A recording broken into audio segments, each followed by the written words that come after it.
മതരാഷ്ട്രവാദം ഇന്ത്യയിലും സാർവദേശീയ തലത്തിലും എന്നതാണ് മൊത്തത്തിലുള്ള വിഷയം. ഇന്ത്യയെ കേന്ദ്രീകരിച്ച് സംസാരിക്കാനാണ് എന്നോട് ആവശ്യപ്പെട്ടത്. ഇന്ത്യ എന്ന് പറയുമ്പോൾ ഇന്നത്തെ ഇന്ത്യ മാത്രമല്ല, വിഭജനത്തിന് മുമ്പുള്ള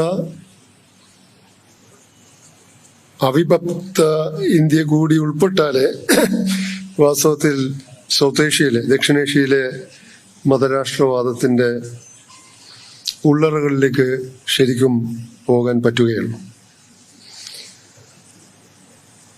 ഇപ്പോൾ പ്രസംഗത്തിൽ CPM സംസ്ഥാന സെക്രട്ടറി MP ഗോവിന്ദൻ മാഷും ശ്രീ KT കുഞ്ഞിക്കണ്ണനും ചൂണ്ടിക്കാണിച്ച ഒരു വിഷയം പെട്ടെന്ന് മറ്റൊരു പുസ്തകത്തിന്റെ തലക്കെട്ടിലൂടെ എനിക്ക് വീണ്ടും പറയേണ്ടി വരികയാണ്. വർഗരാഷ്ട്രീയത്തെ തകർക്കാൻ സാമ്രാജ്യത്വം, അതുപോലെ തന്നെ ക്യാപിറ്റലിസം, ബൂർഷ്വാസി, ഫലപ്രദമായി സ്വത്വരാഷ്ട്രീയത്തെ ഉപയോഗിക്കുന്നതിനെ കുറിച്ച് തുർക്കിയുടെ പശ്ചാത്തലത്തിൽ അടുത്ത മാസം പുറത്തിറങ്ങാനിരിക്കുന്ന ഒരു പുസ്തകത്തിന്റെ തലക്കെട്ട് ഇൻഡസ്ട്രിയൽ ഇസ്ലാമിസം എന്നാണ്. ഉത്കു ബലബാൻ ആണ് അത് എഴുതിയത്. അത് ഈ കോപ്പി ലഭ്യമാണ്, പക്ഷെ അതിന്റെ പ്രിന്റഡ് കോപ്പി ഇതുവരെ ഇറങ്ങിയിട്ടില്ല. അതിനെക്കുറിച്ചുള്ള അദ്ദേഹത്തിന്റെ ഈ വിഷയത്തിൽ തന്നെയുള്ള മറ്റ് പ്രബന്ധങ്ങൾ ലഭ്യമാണ്. അതിന്റെ വിപുലീകരണമാണ് ഈ പുസ്തകം. തുർക്കി 2001 മുതൽ ഭരിച്ചു പോരുന്നത്, കഴിഞ്ഞ 10-25 വർഷമായി തുർക്കി അടക്കി ഭരിച്ചു പോരുന്നത് ഒരു ഇസ്ലാമിസ്റ്റ് ഭരണാധികാരിയാണ്. എർദോഗാൻ. അദ്ദേഹം 2001 സ്ഥാപിച്ച പാർട്ടിയാണ് justice and development party, AKP എന്ന് പറയും. നമ്മൾ ഇവിടെ സംസാരിച്ചുകൊണ്ടിരുന്ന ജമാഅത്തെ ഇസ്ലാമി എന്ന് പറയുന്ന സംഘടന 1941 ഇന്ത്യ ഉപഭൂഖണ്ഡത്തിൽ ലാഹോറിൽ രൂപം കൊണ്ട സംഘടനയാണ്. അത് ഇന്നത്തെ ഇന്ത്യയിൽ പ്രവർത്തിക്കുന്നുണ്ട്, പാകിസ്ഥാനിലുണ്ട്, ബംഗ്ലാദേശിലുണ്ട്, കുറച്ചൊക്കെ ശ്രീലങ്കയിലും ഉണ്ട്. ഇപ്പൊ തുർക്കി ആസ്ഥാനമായി പ്രവർത്തിക്കുന്ന ഒരു ചാരിറ്റി സംഘടനയാണ് union of India for world. ഒരു ചാരിറ്റിയാണ്. ആ ചാരിറ്റി സ്ഥാപനത്തിൽ ഇന്ത്യൻ ജമാഅത്തെ ഇസ്ലാമിയുടെ ഒരു charity welfare trust of India അംഗമാണ്. ജമാഅത്തെ ഇസ്ലാമിയുടെ മുൻ അമീറായ ശ്രീ ടി ആരിഫ് അലി തുർക്കി സന്ദർശിക്കുകയും ശ്രീ എർദോഗാനുമായി സംസാരിക്കുകയും ചെയ്യുന്ന ദൃശ്യങ്ങൾ ഫേസ്ബുക്കിലും അല്ലാത്ത സാമൂഹിക മാധ്യമങ്ങളിലുമൊക്കെ കുറച്ചു കാലം മുമ്പ് പ്രത്യക്ഷപ്പെട്ടിരുന്നു. ജമാഅത്തെ ഇസ്ലാമിയെ മറ്റ് സംഘടനകളിൽ നിന്ന് വ്യത്യസ്തമാക്കുന്ന ഒരു പ്രധാനപ്പെട്ട ഘടകം, അത് ആഗോള ഇസ്ലാമിക ഭ്രമണപഥത്തിലെ സൗത്ത് ഏഷ്യയിലെ, ദക്ഷിണേഷ്യയിലെ ഏറ്റവും പ്രധാനപ്പെട്ട ഇസ്ലാമിസ്റ്റ് സംഘടനയാണ് എന്നതാണ്. നേരത്തെ സീതി മാഷ് പല കാര്യങ്ങളും കാണിച്ചിരുന്നു. 1928 ഈജിപ്തിൽ രൂപം കൊണ്ട ഇഖ്വാനുൽ മുസ്ലിമീൻ എന്നറിയപ്പെടുന്ന മുസ്ലിം ബ്രദർഹുഡാണ് ലക്ഷണമൊത്ത ആദ്യത്തെ ഇസ്ലാമിസ്റ്റ് പ്രസ്ഥാനം. ഗോവിന്ദ മാഷ് നേരത്തെ സമുചിതമായി ചൂണ്ടിക്കാണിച്ചതുപോലെ ഇസ്ലാമും ഇസ്ലാമിസവും ഒന്നല്ല. ഹിന്ദുമതവും ഹിന്ദുത്വവും ഒന്നല്ലാത്തതുപോലെ തന്നെ ഇസ്ലാമും ഇസ്ലാമിസവും ഒന്നല്ല. ഇസ്ലാം എന്നാൽ 1400 കൊല്ലമായി നിലനിന്നു പോരുന്ന ഒരു മതമാണ്. ഹിന്ദുമതം എന്ന് പറഞ്ഞാൽ അതിനേക്കാൾ പഴക്കമുള്ള വ്യത്യസ്ത വീക്ഷണങ്ങളും വിചാരധാരകളും പലപ്പോഴും വിരുദ്ധ പരിപ്രേക്ഷ്യങ്ങളും ഒക്കെ ഉൾക്കൊള്ളുന്ന സ്വരവൈവിധ്യത്തിന്റെ ഒരു സമുച്ചയം, ഒരു സഞ്ചയമാണ് ഹിന്ദുമതം. അതിനും നൂറ്റാണ്ടുകളുടെ പഴക്കമുണ്ട്. പക്ഷെ ഇസ്ലാമിസത്തിനും ഹിന്ദുത്വത്തിനും കഷ്ടിച്ച് 1 നൂറ്റാണ്ട് പഴക്കമേ ഉള്ളൂ. 2 ആധുനിക പ്രതിഭാസങ്ങളാണ്. ഹിന്ദു മഹാസഭ 1915 രൂപം കൊണ്ടു. RSS 1925 സ്ഥാപിതമായി. 1920കളുടെ പ്രഥമ പാദത്തിലാണ് VD സവർക്കർ ഹിന്ദുത്വത്തിന്റെ മാനിഫെസ്റ്റോ ആയ പുസ്തകങ്ങൾ, പാഠ്യ പദ്ധതി എന്ന് പറയപ്പെടാവുന്ന പുസ്തകങ്ങൾ എഴുതുന്നത്. കുറച്ചുകൂടി കഴിഞ്ഞാണ് 1928 മുസ്ലിം ബ്രദർഹുഡ് സ്ഥാപിക്കപ്പെടുന്നത്. അത് പിന്നീട് മറ്റ് രാജ്യങ്ങളിലേക്കൊക്കെ, മറ്റ് മുസ്ലിം ഭൂരിപക്ഷ രാജ്യങ്ങളിലേക്കൊക്കെ പടർന്നു. മുസ്ലിം ബ്രദർഹുഡിന്റെ സ്ഥാപനത്തിൽ, മുസ്ലിം ബ്രദർഹുഡിന്റെ ഒരു ഓഫ് ഷൂട്ടാണ് ജമാഅത്തെ ഇസ്ലാമി എന്നിവിടെ പരാമർശിക്കുകയുണ്ടായി സീതി മാഷ്. മുസ്ലിം ബ്രദർഹുഡിന്റെ ആശയങ്ങളും അവരുടെ പദ്ധതികളും അവരുടെ വിചാരധാരകളും ജമാഅത്തെ ഇസ്ലാമിയുടെ വിചാരധാരകളും തമ്മിൽ യാതൊരു വ്യത്യാസവുമില്ല. മുസ്ലിം ബ്രദർഹുഡിന്റെ താത്വിക ആചാര്യനായ സയ്യിദ് കുതുബ്, അദ്ദേഹത്തിന്റെ 2 പുസ്തകങ്ങൾ, കുറെ ഏറ്റവും പ്രധാനപ്പെട്ട 2 പുസ്തകങ്ങൾ, ഇൻ ദ ഷെയ്ഡ് ഓഫ് ഖുർആൻ, അതുപോലെ മൈൽ സ്റ്റോൺസ്, ഇത് രണ്ടും ജമാഅത്തെ ഇസ്ലാമിയുടെ, കേരളത്തിലെ ജമാഅത്തെ ഇസ്ലാമിയുടെ പ്രസിദ്ധീകരണ വിഭാഗമായ ഇസ്ലാമിക് പബ്ലിഷിംഗ് ഹൗസ് പുറത്തു കൊണ്ടുവന്നിട്ടുണ്ട്. അപ്പോ ഈ ഇസ്ലാമിസം എന്ന് പറയുന്നതിനേക്കാൾ നല്ലൊരു പ്രയോഗം ഇസ്ലാമിസംസ് എന്ന് പറയുന്നതാണ്. ബഹുവചനമാണ്. ജമാഅത്തെ ഇസ്ലാമി തന്നെ നോക്കൂ. ജമാഅത്തെ ഇസ്ലാമി എന്ന സംഘടന പാകിസ്ഥാനിലായാലും ബംഗ്ലാദേശിലായാലും ഇന്ത്യയിലായാലും കാശ്മീരിലായാലും, ജമ്മു ആൻഡ് കാശ്മീരിന് പ്രത്യേക വേറൊരു ജമാഅത്തെ ഇസ്ലാമി ഉണ്ട്. ശ്രീലങ്കയിലായാലും അവർ മുന്നോട്ട് വെക്കുന്ന വിചാരധാര ഒന്ന് തന്നെയാണ്. ഇവിടെ ചില മലക്കം മറിച്ചിലും ട്രപ്പീസ് കളിയും സുഗന്ധതൈലം പൂശലും ചില ചായം തേക്കലും ഒക്കെ കുറച്ചു കാലങ്ങളായി നടന്നു വരുന്നു. അത് നമുക്കൊക്കെ അറിയാം. ഇപ്പൊ ജമാഅത്തെ ഇസ്ലാമി പാകിസ്ഥാനിലെ ജമാഅത്തെ ഇസ്ലാമി, മൗലാന മൗദൂദി ഹൈദരാബാദ് എന്ന അന്നത്തെ ഇന്ത്യയിലെ പ്രദേശത്തെ ഔറംഗാബാദിൽ ജനിച്ച വ്യക്തിയാണ്. അദ്ദേഹം 1927 തന്നെ ജിഹാദ് ഇസ്ലാമിൽ എന്ന തലക്കെട്ടിൽ അദ്ദേഹത്തിന്റെ ആരബ്ധ യൗവനത്തിൽ പുസ്തകം എഴുതുന്നുണ്ട്. 27 മുസ്ലിം ബ്രദർഹുഡ് സ്ഥാപിക്കപ്പെട്ടിട്ടില്ല.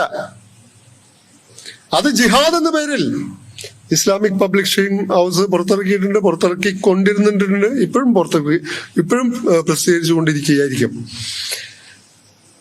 അപ്പോ ഈ മുസ്ലിം ബ്രദർഹുഡിന്റെ ചിന്താധാരകളെ ആഴത്തിൽ സ്വാധീനിച്ച ഒരു ഇസ്ലാമിസ്റ്റ് വ്യക്തിത്വമാണ്, ചിന്തകനാണ് മൗലാന മൗദൂദി. അദ്ദേഹത്തിന്റെ ആദ്യകാല കൃതികൾ, പിൽക്കാല കൃതികളൊക്കെ ഉറുദുവിൽ നിന്ന് അറബിയിലേക്കും പിന്നീട് ഇംഗ്ലീഷിലേക്കും, അറബിയാണ് കുത്തുബിനൊക്കെ അറിയാവുന്നത്. കുത്തുബ് പല ആശയങ്ങളും അതേപടി കോപ്പി കാറ്റായിട്ട് മൗദൂദിയിൽ നിന്ന് സ്വീകരിച്ചിട്ടുണ്ട്. അപ്പൊ മുസ്ലിം ബ്രദർഹുഡ് ലക്ഷണമൊത്ത ആദ്യത്തെ ഇസ്ലാമിക സംഘടനയായി രംഗത്ത് വന്നെങ്കിലും, ഇസ്ലാമിസ്റ്റ് പ്രസ്ഥാനമായി രംഗത്ത് വന്നെങ്കിലും, 1941 രൂപീകൃതമായ ജമാഅത്തെ ഇസ്ലാമി എന്ന ഇസ്ലാമിസ്റ്റ് സംഘടന, അതിന്റെ ആചാര്യനും ഗുരുവുമായ മൗലാന മൗദൂദി 27 തന്നെ ജിഹാദിനെ പറ്റിയുള്ള ഏറ്റവും ഹിംസാത്മകമായ, ഏറ്റവും രണോത്സുകമായ ഭാഷ്യം ചമച്ചിട്ടുണ്ട്. അപ്പോൾ അദ്ദേഹം പലപ്പോഴും പറയാറുള്ളത്, ഞാൻ ജമാഅത്തെ ഇസ്ലാമിക്ക് വളരെ അധികം ശക്തിയുള്ള ഒരു പ്രദേശത്ത് ജനിച്ചു വളർന്ന വ്യക്തിയാണ്.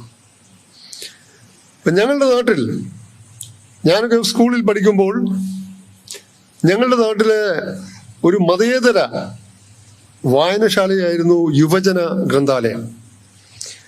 ആ യുവജന ഗ്രന്ഥാലയത്തിൽ ഇന്ന് ജമാഅത്തെ ഇസ്ലാമിയുടെ പല മുൻ അമീർമാരുടെയും ജമാഅത്തെ ഇസ്ലാമിയുടെ ആശയങ്ങൾ അവർക്കെതിരെ ഉന്നയിക്കുന്ന വാദങ്ങൾക്ക് ഈ കാണുന്ന പ്രബോധനത്തിൽ അടക്കം മറുപടി എഴുതുന്ന ഏറ്റവും പ്രധാനപ്പെട്ട ജമാഅത്ത് ബുദ്ധിജീവികളുടെയും ഒക്കെ ഒരു സ്ഥലം കൂടിയാണ് ഞാൻ താമസിക്കുന്ന ഗ്രാമം. ഇപ്പോഴും ഗ്രാമമാണ്.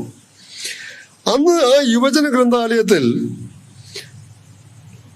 ഞങ്ങൾ വിദ്യാർത്ഥികൾ ഇങ്ങനെ പ്രബോധനത്തിലും ദേശാഭിമാനിയിലും ഒക്കെ വരുന്ന ലേഖനങ്ങൾ ഉണ്ടാവും. ദേശാഭിമാനിയിൽ ജമാഅത്തെ ഇസ്ലാമിയെ, രാഷ്ട്രീയ ഇസ്ലാമിനെ ഒക്കെ വിമർശിക്കുന്ന, അതിനുള്ള മറുപടി പ്രബോധനം എന്ന് പറഞ്ഞാൽ മാധ്യമം ഒരു മുഖം മൂടിയാണ്. പ്രബോധനം അവരുടെ ഔദ്യോഗിക ജിഹ്വയാണ്.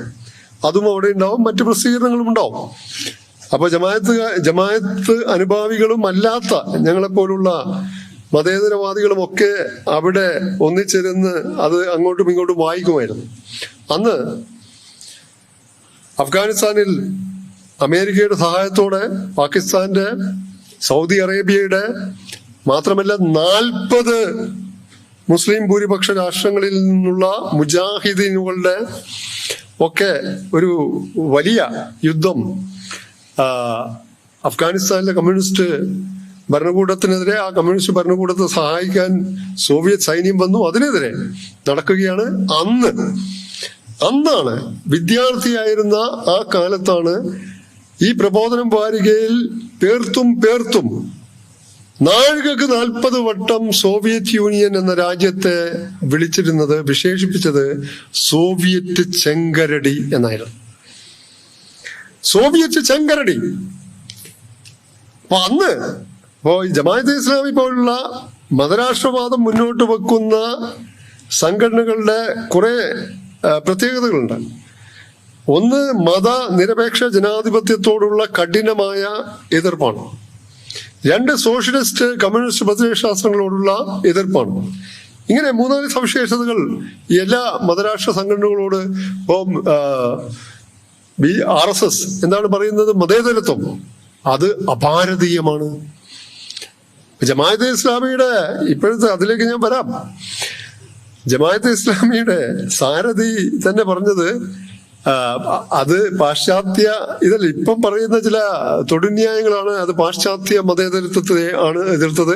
ഞങ്ങൾ ഇന്ത്യൻ ഭരണഘടനയിൽ എഴുതി വെച്ച മതേതരത്വം എതിർക്കുന്നില്ല. അതിന്റെ കാപട്യത്തിലേക്ക് നമുക്ക് വരാം. ഇപ്പൊ അവര് പലപ്പോഴും പറയാറുള്ള വാദം, ഞങ്ങൾ പാകിസ്ഥാൻ വാദത്തെ ഒരിക്കലും അനുകൂലിച്ചില്ല, ഞങ്ങൾ മുസ്ലിം ലീഗിനെതിരായിരുന്നു, വിഭജനത്തെ അനുകൂലിച്ചിരുന്നില്ല. അവർ മുസ്ലിം ലീഗിനെതിരായിരുന്നു, ശരിയാണ്. എന്തിനാണ്?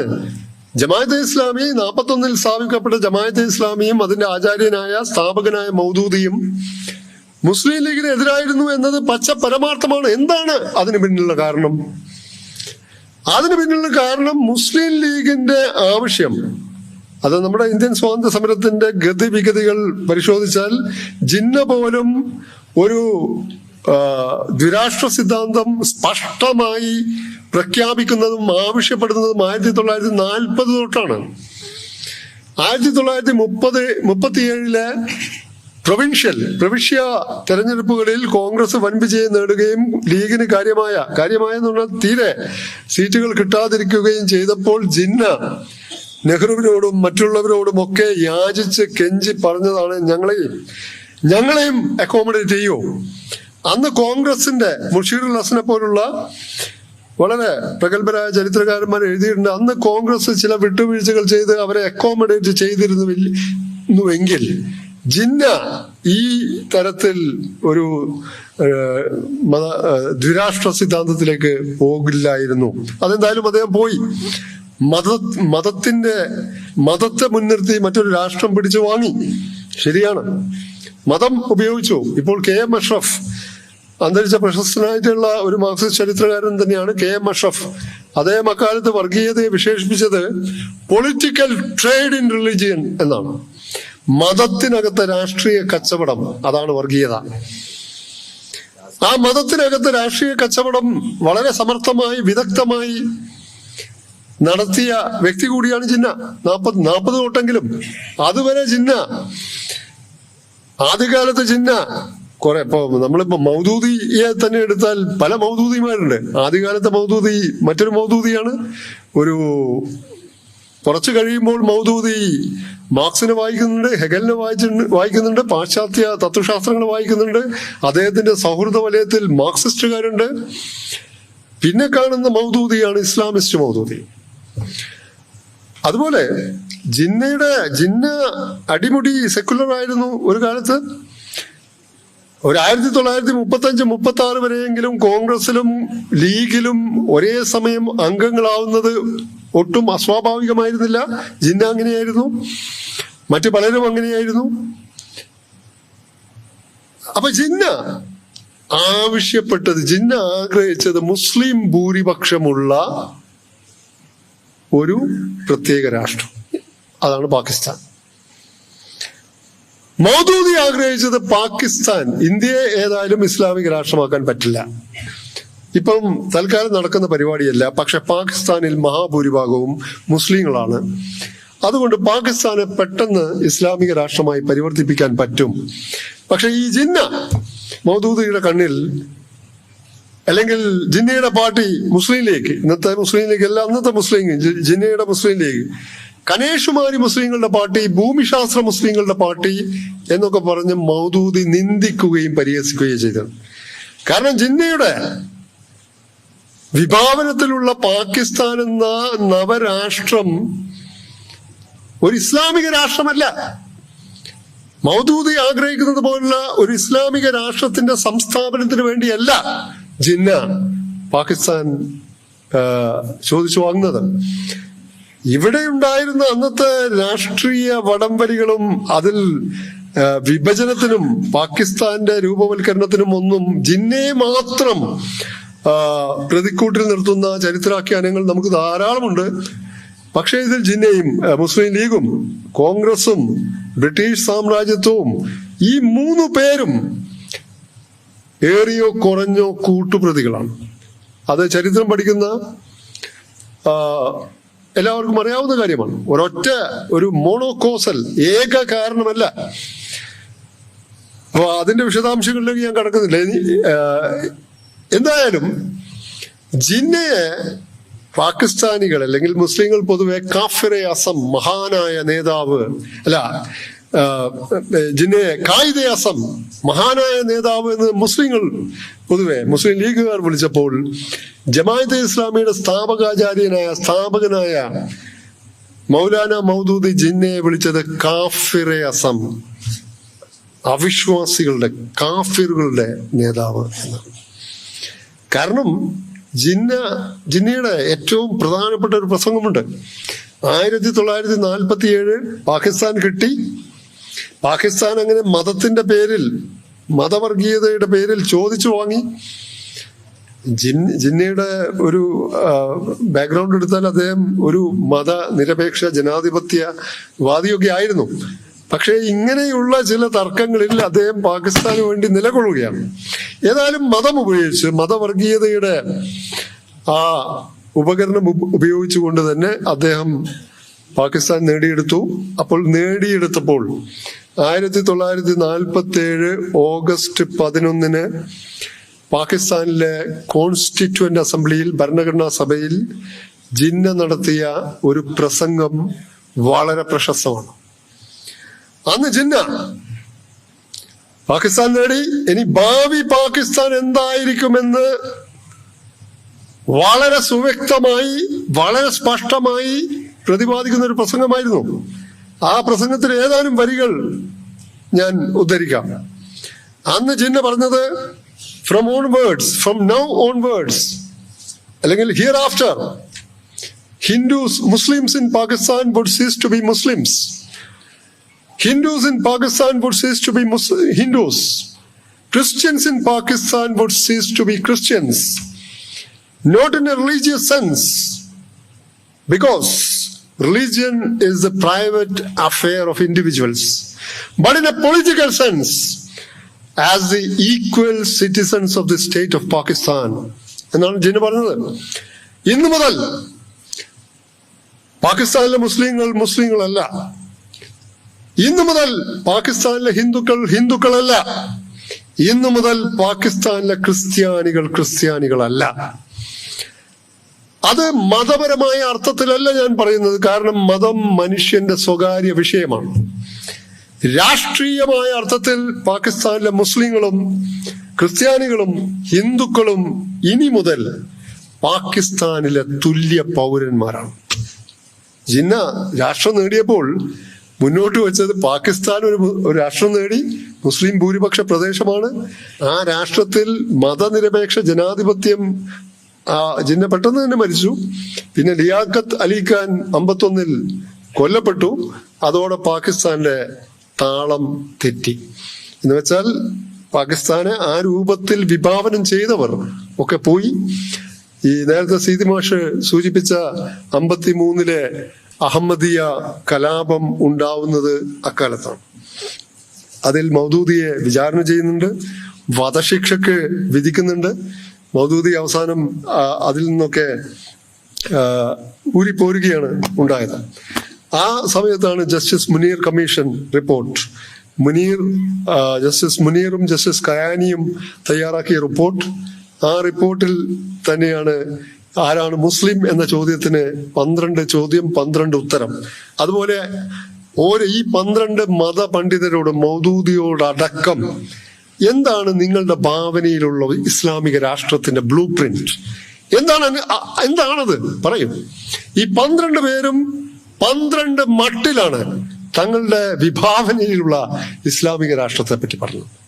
ജസ്റ്റിസ് മുനീറിനോട് Tariq Ali the clash of fundamentalisms എന്ന അദ്ദേഹത്തിന്റെ പ്രശസ്ത കൃതിയിൽ പറയുന്നത്, ഒരുപക്ഷെ ദക്ഷിണേഷ്യ കണ്ട ഏറ്റവും ഗംഭീരമായ സെക്യുലർ റിപ്പോർട്ടാണ്, മതനിരപേക്ഷ റിപ്പോർട്ടാണ് ജസ്റ്റിസ് മുനീറും കയാനിയും, മുനീർ കമ്മീഷൻ റിപ്പോർട്ട് കയാനിയും ഉണ്ട് അതിൽ തയ്യാറാക്കിയത്.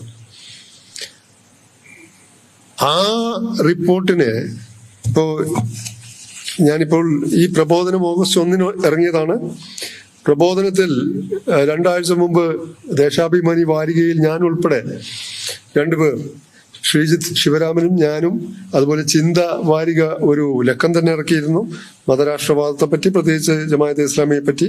അപ്പോൾ CPM തുടരുന്ന വ്യാജ പ്രചാരണ യുദ്ധം, AR എന്ന് പറഞ്ഞാൽ O Abdurahiman, Shri O അബ്ദുറഹിമാന്റെ ചുരുക്കപ്പേരാണ് AR. അദ്ദേഹം ജമാഅത്തെ ഇസ്ലാമിക്ക് വേണ്ടി, എന്ന് വെച്ചാൽ ജമാഅത്തെ ഇസ്ലാമിക്കെതിരെയുള്ള വിമർശനങ്ങളെ തടുക്കാൻ വേണ്ടി, അപ്പൊ ഞാൻ അന്ന് യുവജന ഗ്രന്ഥാലയത്തിൽ ഏതാണ്ട് 10-40 കൊല്ലം മുമ്പ്, അതിനേക്കാൾ കുറച്ചും കൂടി മുമ്പ്, 40 എൻ്റെ സ്കൂൾ വിദ്യാഭ്യാസ കാലം എന്നൊക്കെ പറഞ്ഞാൽ ഏതാണ്ട് 40 കൊല്ലമല്ല, ഏതാണ്ട് ആ കാലം മുമ്പ്, അന്നും ജമാഅത്തെ ഇസ്ലാമിക്ക് വേണ്ടി പ്രബോധനത്തിൽ തൂലികാ വ്യായാമം എന്ന് വെച്ചാൽ ജമാഅത്തെ ഇസ്ലാമിക്കെതിരെ, ഇസ്ലാമിസത്തിനെതിരെ, ലോകത്തുള്ള ഇസ്ലാമിസത്തിനെതിരെ, അല്ലെങ്കിൽ അഫ്ഗാൻ യുദ്ധത്തിലെ ഈ ഇസ്ലാമിസ്റ്റ് പങ്കാളിത്തത്തിനെതിരെ ഒക്കെ വിമർശനങ്ങൾ ഉയരുമ്പോൾ ജമാഅത്തെ ഇസ്ലാമി എന്ന സംഘടന കേരളത്തിൽ മുന്നിൽ നിർത്തുന്ന ഏറ്റവും പ്രമുഖനായ വ്യക്തിയാണ് ശ്രീ O അബ്ദുറഹിമാൻ. ഇപ്പോൾ നമ്മൾ ഈ ദാവൂദിന്റെ പേരൊക്കെയാണ്, ദാവൂദിന്റെ പേരൊക്കെയാണ് കേൾക്കുന്നത്. പക്ഷെ കാര്യത്തോട് അടുക്കുമ്പോൾ ഇപ്പോൾ പാർട്ടി 1-2 ലക്കങ്ങളിൽ അപ്പോൾ ARന് തന്നെ, അതായത് ദാവൂദിന്റെ ഒക്കെ, ദാവൂദിനെ ഞാൻ പലപ്പോഴും വിളിക്കാറുള്ളത് ഒരു മധ്യനിര മാവോയിസ്റ്റ്. എന്ന് വെച്ചാൽ ഈ ARനാവട്ടെ, പഴയകാല ജമാഅത്ത് നേതാക്കൾക്കാവട്ടെ, അവർക്കെതിരെ വരുന്ന വിമർശനങ്ങളെ അവരുടെ കാഴ്ചപ്പാടിൽ നിന്നുകൊണ്ടെങ്കിലും ഏതൊക്കെയോ മട്ടിൽ പ്രതിരോധിച്ച് എങ്ങനെയെങ്കിലും നിൽക്കാനുള്ള ഒരു കഴിവുണ്ടായിരുന്നു. ഇപ്പോഴത്തെ ജമാഅത്തെ ഇസ്ലാമി, എന്റെ ഒക്കെ പ്രായത്തിലുള്ള അല്ലെങ്കിൽ എന്റെ തലമുറയിൽപ്പെട്ട ജമാഅത്തെ ഇസ്ലാമി നേതാക്കൾക്ക് അതിനുപോലുമുള്ള കഴിവില്ല. അപ്പോ അതുകൊണ്ടാണ് AR തന്നെ ഓഗസ്റ്റ് 1, 2025 എഴുതിയ ഇത് എഴുതേണ്ടി വന്നത്. ഇതിൽ എഴുതിയ ചില കാര്യങ്ങൾ ഉണ്ട്. അപ്പോ ഇവര് കുറെ കാലമായി ആവർത്തിക്കുന്നത് മൗലാന മൗദൂദി വിമർശിച്ചത് പാശ്ചാത്യ പടിഞ്ഞാറൻ മതനിരപേക്ഷതയാണ്. മൗലാന മൗദൂദി വിമർശിച്ചത് പടിഞ്ഞാറൻ ജനാധിപത്യത്തെയാണ്. മൗലാന മൗദൂദി വിമർശിച്ചത് പടിഞ്ഞാറൻ ദേശീയത്വത്തെയാണ്. ഇതവര് പറയാനുള്ളതാണ്. ഇപ്പൊ അടുത്ത കാലത്താ പറയാൻ തുടങ്ങിയത്. അപ്പോ ഇതിൽ നോക്കൂ, ഇതിൽ ഈ ലേഖനത്തിൽ കുറെയുണ്ട്. ഇന്ത്യൻ ഭരണഘടനയിൽ രേഖപ്പെട്ടതും അത് പ്രതിഫലിപ്പിക്കുന്നതുമായ സെക്യുലറിസം മതനിഷേധപരമല്ല. വേറൊരു ഭാഗത്ത് പറയുന്നുണ്ട്, കമ്മ്യൂണിസ്റ്റുകാർ കൊണ്ടു നടക്കുന്ന സെക്യുലറിസം തീർത്തും മതനിഷേധവും നിരാസപരവും തന്നെയാണ്. അതേസമയം ഒരു മതത്തോടും സ്റ്റേറ്റ് പ്രത്യേക അടുപ്പമോ അകൽച്ചയോ കാണിക്കാത്തതുമായ മതനിരപേക്ഷതയാണ് ഇന്ത്യൻ മതേതരത്വം. ഓക്കെ, അത് കഴിഞ്ഞ് ഈ അർത്ഥത്തിലുള്ള സെക്യുലറിസത്തെ മൗദൂദി ഒരിക്കലും പരാമർശിച്ചിട്ടില്ല. അപ്പൊ മൗദൂദി 1947 മെയ് മാസത്തിൽ നടത്തിയ ഒരു പ്രസംഗമാണ് ജമാഅത്തെ ഇസ്ലാമിയുടെ സന്ദേശം. ആ പ്രസംഗം പുസ്തക രൂപത്തിലാക്കിയതിന്റെ ശീർഷകമാണ് മതേതരത്വം, ജനാധിപത്യം, ദേശീയത്വം, ഒരു താത്വിക വിശകലനം.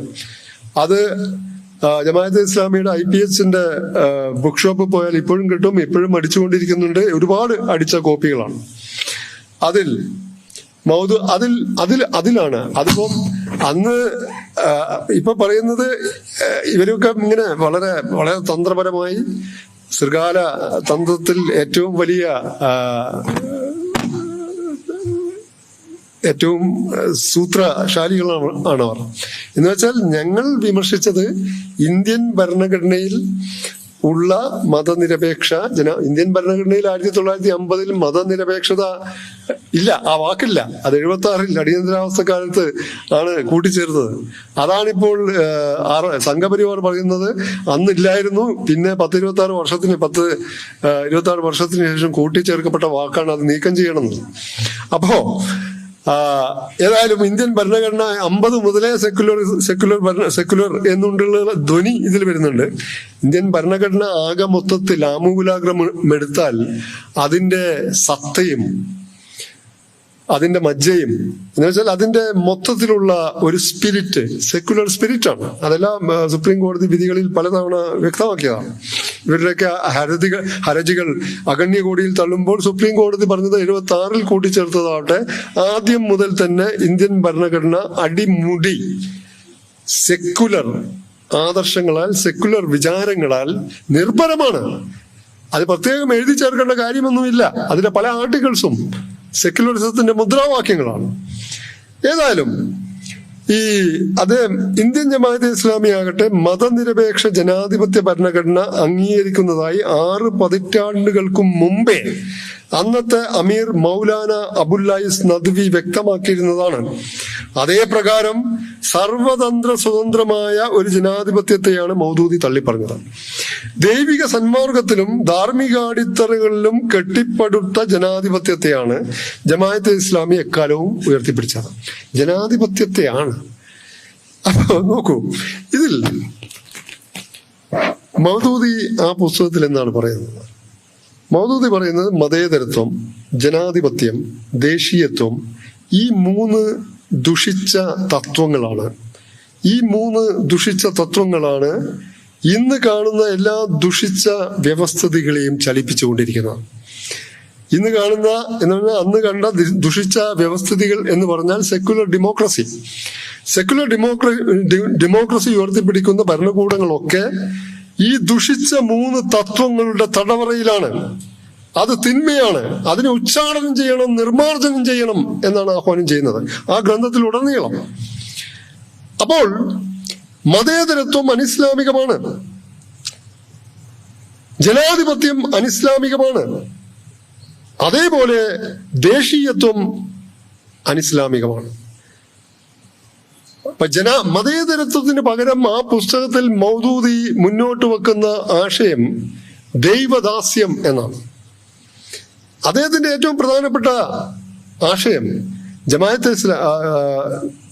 ഖുർആനിലെ 4 സാങ്കേതിക ശബ്ദങ്ങൾ എന്ന് പറഞ്ഞിട്ട് അദ്ദേഹം വേറൊരു ചെറിയ കൃതി എഴുതിയിട്ടുണ്ട്. ആ കൃതിയിലൂടെയാണ് ഇലാഹ്, റബ്ബ്, ഇബാദത്ത്, ദീൻ, ഈ 4 സാങ്കേതിക ശബ്ദങ്ങളെ പരമ്പരാഗത മുസ്ലിങ്ങൾ എങ്ങനെയാണോ മനസ്സിലാക്കിയത് അതിനെ അടിമുടി രാഷ്ട്രീയവൽക്കരിച്ച് ഒരു ഇസ്ലാമിക രാഷ്ട്ര സംസ്ഥാപനത്തിന് വേണ്ടിയുള്ള ഇബാദത്ത് എന്നുള്ള ആരാധന. അത് മാത്രമല്ല, അദ്ദേഹം ഇസ്ലാമിലെ പ്രധാനപ്പെട്ട പ്രാർത്ഥന, നമസ്കാരം, നോമ്പ്, ഹജ്ജ്, സക്കാത്ത് ഇതിനെ കൂടി സൈനിക രൂപകങ്ങൾ ഉപയോഗിച്ച് രാഷ്ട്രീയവൽക്കരിച്ചു.